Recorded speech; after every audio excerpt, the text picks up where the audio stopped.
크리스천이 바라본 성혁명사, 라이히의 말시즘, 정신분석 그리고 성해방, 민성길 교수님의 칼럼입니다. 20세기가 되면서 기독교를 아편이라고 하며 기성권위체제의 억압에 반하여 혁명을 하자는 공산주의 사상이 수많은 반항심에 들끓던 젊은이들에게 매력적으로 다가왔습니다. 그러나 1920년대 러시아의 프롤레타리아 공상혁명이 야망과 폭력으로 흐르자 서구의 말시스트들은 실망과 좌절에 빠졌습니다. 그들은 다른 방향에서 억압으로부터의 해방을 추구하므로 말시즘을 지속하려 하였습니다. 그런 새로운 말시즘의 한 방편으로 성의 해방에 눈을 돌렸습니다. 그 대표적인 인물이 빌헬름 라이히입니다. 그는 프로이트 제자 중의 한 사람으로 정신분석가였으며 동시에 공산주의자였습니다. 라이히에 의해 말시즘과 객관적 과학, 즉 정신분석이 합쳐졌습니다. 그는 말스와 소외 이론을 성적 소외로 대체하였습니다. 프로이트는 문명과 그 불만이라는 저술에서 성욕을 억제함으로 인류 문명이 발달하였지만 대신 사람들은 불만을 가지게 되었다고 하였습니다. 프로이트는 성욕을 창조로 승화함으로 사회의 발달에 기여하라고 조언하였습니다.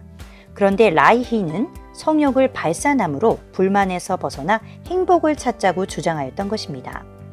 그는 결국 정신분석학회뿐만 아니라 1933년 공산당에서도 쫓겨났습니다. 라이히에 의하면 인간은 육체적 필요에 묶음에 지나지 않으며 성적 표현은 자연스러우며 이를 사회가 억압하는 것은 인간에 해를 끼치는 행동이다.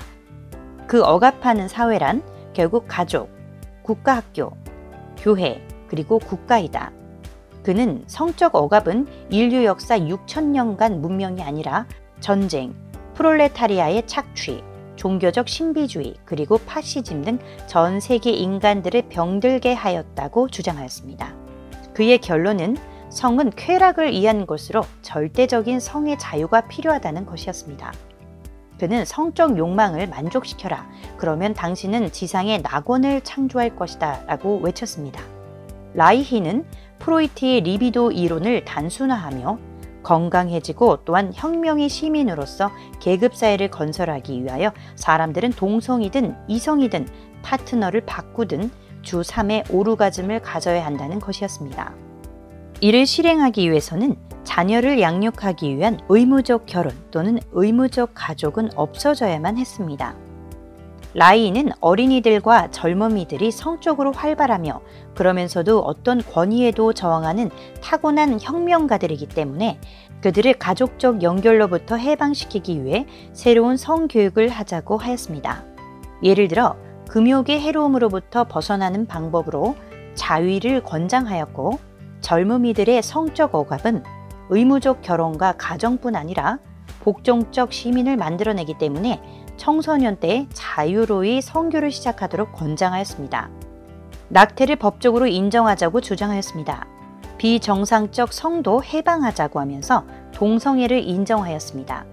이런 주장은 현재 우리 사회와 교회가 당면하고 있는 문제 그대로입니다.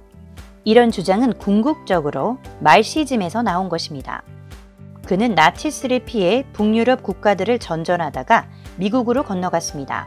거기서 그는 개업하면서 여러 망상증적 증상을 보였습니다. 그는 오르가즘을 만들어주는 기계를 만들어 판매하다가 미국 당국에 의해 사기죄로 2년 유죄 판결을 받았습니다. 그는 연방교도소에 수감되어 있다가 1957년 사망하였습니다. 같이 사기 행각을 하였던 그의 동료는 1년 후 석방되었으나 곧 자살하였습니다. 그의 결말은 그의 사상이 결국 망상증으로 보이게 합니다. 라이히도 불행한 소아 시절을 보냈습니다. 그는 11살 때부터 하녀들과 성교하였다고 고백하였습니다. 14살 때 어머니의 불륜을 아버지에게 고자질하여 어머니가 자살하게 만들었습니다. 라이히는 15세부터 매춘업소를 들락거렸습니다. 그의 딸은 나중에 정신과 의사가 되었는데 아버지가 어려서 성적 학대를 받았다고 했습니다. 사후에 그의 저술들은 1960년대 후반에 문화 성혁명을 통해 부활되었습니다. 그가 1930년대에 쓴 The Sexual Revolution은 1968년 학생혁명의 성서였고 이후 에로티시즘 문화의 발전의 청사진이 되었습니다. 그의 메시지들은 프랑크푸르트 학파의 이론으로 옷 입혀졌습니다. 라이히는 계급투쟁을 성억압에 대한 투쟁으로 바꾸었으나 이후 자본주의의 성생활을 억압하지 않았으며 여전히 번성하고 있습니다. 라이히의 주장은 전통적 성윤리에 위배되는 것은 두말할 필요가 없고 기독교의 비판도 받습니다.